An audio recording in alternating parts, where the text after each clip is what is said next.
Hi everybody, welcome to today's video. Today we're going to be finding out which one's got a better video quality.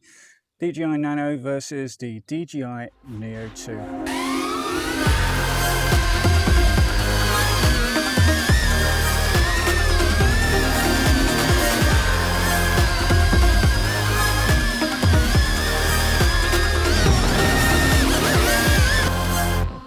Clearly the problem we've got is the weight, obviously, for the payload.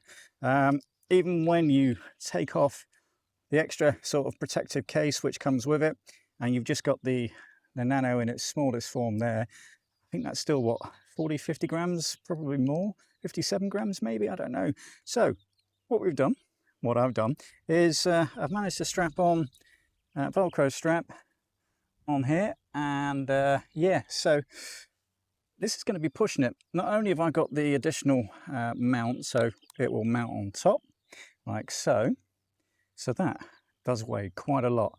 I've also got the FPV receiver transmitter thing on the back as well. That isn't much weight, but it's still adding more weight. Plus I've still got the protective rotor blades as well. So overall, this is quite a chunky little monkey. Whether it's going to fly or not is another question. Anyway, right, one true test. Let's get it in the air and see which one is the best.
Well, there we go, that's the video quality difference side by side.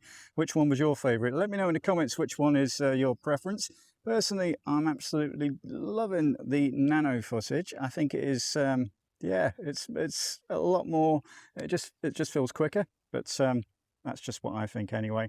One thing I must say as well is don't try this at home and blame me, by the way, because one thing I did get about 3 minutes 30, 3 minutes 40 into the flight, I got a warning message saying battery overheating. Now, you can pretty much see from this footage, this is when I got the warning, and I was then trying to come back into land.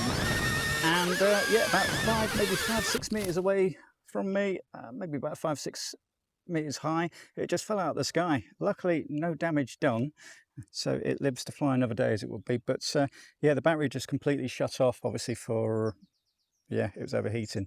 Today itself is extremely warm where I am at the moment. I'm in the UK. Today 28 degrees, touching 30 in some places, but yeah, maybe a little bit too warm for it. So yeah, tread with care on that, and don't blame me if you end up losing your drone and your camera as well. Yeah, I think overall though, it could be useful. I don't think I'll be doing it all the time because it's a little bit dicey, especially with that battery overheating message.